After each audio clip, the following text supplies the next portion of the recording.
Welcome to Top Gear, folks. Previously on Top Gear, myself and Steve did a story at a drag strip. I was in a Ford GT. Steve was in a Renault Clio. Steve showed little respect for the good folks of the drag racing world. Because that's your butt-tooth hillbilly method of testing cars. Butt-tooth hillbilly? Yes. This is your typical test a car. circuit race. Anyway, let me just say, since Steve didn't show so much respect, we have literally been inundated with a letter from the drag racing people, and it reads as thus. It's in crayon and it's on prison letterhead. You are going to get beat up. You are going to die. It says, Dear Top Gear, drag racing, as Shane, the man of the show, would know, is a serious business. So we invite Steve Pizzardi to come along and see how tough it is and see how the latte-sipping, powder-puff, pin-headed little homeboy... that. Well, it doesn't exactly say that. Yes, It's the spirit of the letter, though. So anyway, we thought we'd say yes to the invite, and we sent Steve along to see just how tough it really is. As a circuit racer, I've always felt that drag racing was a simple sport, you know, for simple people. I mean, how hard is it to drive in a straight line? But as I'm about to get behind the wheel of one of these monsters, I'd be an idiot not to consider the truly impressive stats. The car I'm about to drive is called a modified dragster, and basically it's the baby brother of the full-blown top fuel cars. But despite that, it'll out-accelerate any Formula One car. It'll actually take off with more G's than the space shuttle at launch. However, to race a modified dragster, you need a licence. And with any luck, American drag legend Ken Lowe will help me get one. Unfortunately, instead of jumping into a dragster, I'm dragged into the classroom for hours and hours. Finally, with a head full of drag racing data, I was introduced to Ken's modified dragster. 630 kilowatts, capable of 0 to 100 in just 1.4 seconds. You can pull it now. Now, since you can't take a drag car around the block to get familiar with it, what Ken's done is put this car up on jack stands so we can actually start the car up and get a feel for the accelerator, the brakes and the transmission.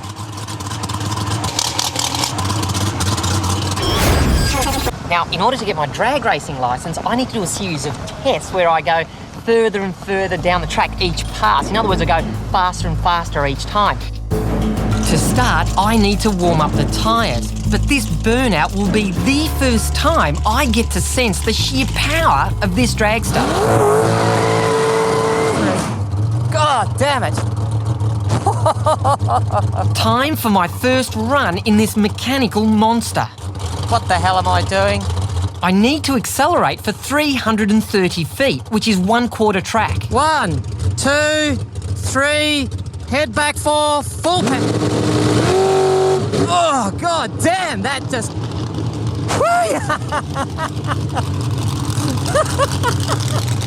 It's easier said than done. That physically takes your breath away. I cannot breathe whilst I let go of the button. Actually, I chickened out before the 330. That's embarrassing! Now, I've been lucky enough to have driven some of the fastest cars on the planet, but I'll have to admit, I've never experienced acceleration anything like this. Jesus Christ! Nothing should move that fast from a standstill. I hit the 330 mark, but I'll admit the absolute brutality of this vehicle takes some getting used to. And to progress, I now need to nail a run of 660 feet. Okay, 1, 2, 3, head back.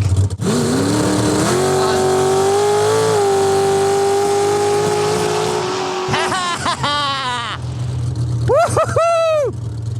That's what I'm talking about. Like shooting a monkey out of a cannon. And that means this monkey now has his licence. Tomorrow, I get a crack at the full 1/4 mile, 1,320 feet. Oh, and did I mention it was in a race? 24 hours ago, I'd never actually ever got within about 5 metres of a drag car, and today, I'm going to compete in one. I'm feeling super prepared. Next on track, we've got Top Gear Australia's Steve Pizzardi. To be even close to respectable, I need to post a time under 10 seconds. Let's see what sort of a student Steve is. Here we go. First quarter-mile run. Holy cow, this is going to be quick. Comes out with a good O2 reaction time, no problem at all in that area. 6 seconds to half track, across the quarter mile, 9:28, 136 miles an hour. Oh, yes. I love parachutes. That gets your attention. Holy smoke. That's better than sex, and it lasts longer.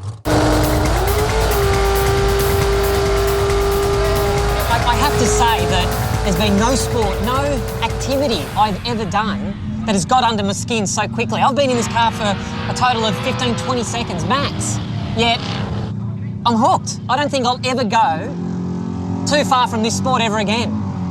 It's quite remarkable.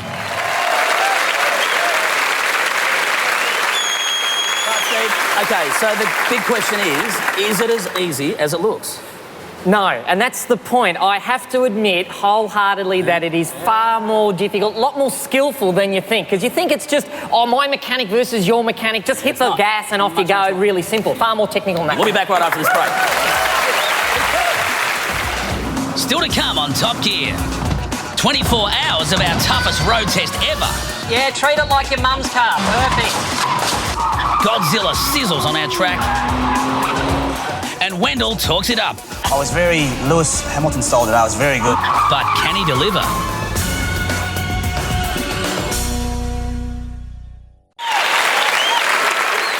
Okay, now, 15 years ago, Hyundai launched in this country the XL at $12,990. Yeah. And they coined the phrase, drive away, no more to pay. And that changed everything about the way we buy cars in this country. It made it a consumer good. And for a while, it was the #1 selling car in Australia. Yeah, they sold over 250-odd thousand. Absolutely. Phenomenal. Well, right now, the Chinese are taking them on at that game. There's a new car coming out now called the Cherry that's on sale for $10,990. It's a thing I'm guessing they're going to call Chinese takeaway, no more to pay. Yes. Well, they would if I was in charge of the publicity for it. But that got us thinking, how good is this thing? So we went out and we purchased the very first Cherry ever sold in Australia. Yeah, we did. In fact, when we went to register it, they didn't even have it on the database. They had to find it. Now, what we figured was we didn't want one of us to go in because if they recognise our faces, they go, you guys are from Top Gear and you're going to destroy the car during a road test. So we sent someone along whose face they wouldn't recognise as our staff member. So there's no way now that they will figure out that the car's gone to Top Gear.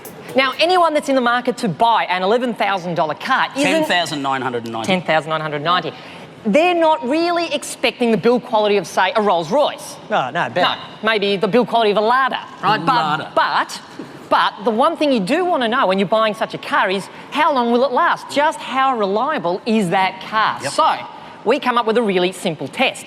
In Australia, the average car is owned for about 9.3 years. Yep. So we decided to put 9.3 years worth of wear and tear to the test. The Cherry J1 packs an engine. It does 0 to 100 eventually and has not 7 but 2 airbags.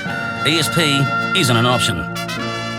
It looks like a mashup of every small car you've seen in about the last 10 years. Well, they're proud of their workmanship. They're showing off every nut and bolt under here. Look at that. You can actually see them all. Steve-o, check the fit and finish.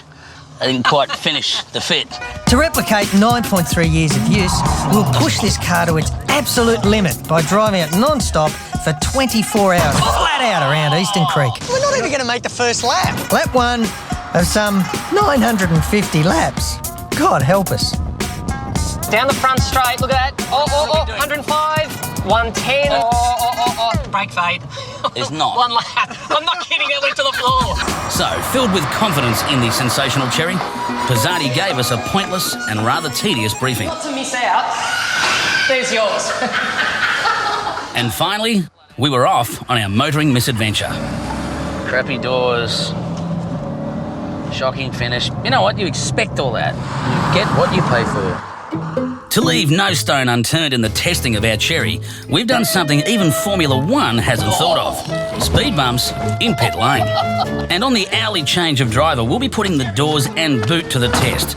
Over and over and over again. Oh, feel that awesome power of second gear. Cars were like 15 years ago, you know?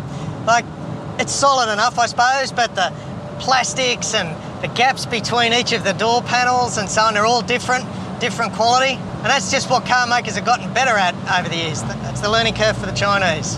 After 74 laps, it was time for our resident racing maestro to work his magic and fulfil a boyhood dream. I always thought the first 24-hour test I'd do would be in something like a Porsche or a Ferrari at Le Mans, not a Cherry at Eastern Creek.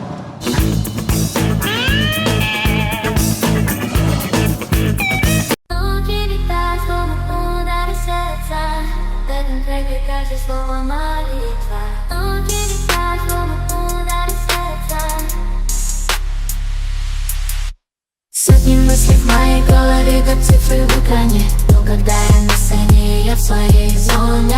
Моя жизнь — это симфония, каждая нота мечта. Я пишу свой путь, даже если мне сопротивляются. Бьющийся ритм, словно сердцебиение. Это моя музыка, это моя пленяющая медитация. Мир за окном, но я на вершине. Моя сила идет изнутри, она не имеет предела.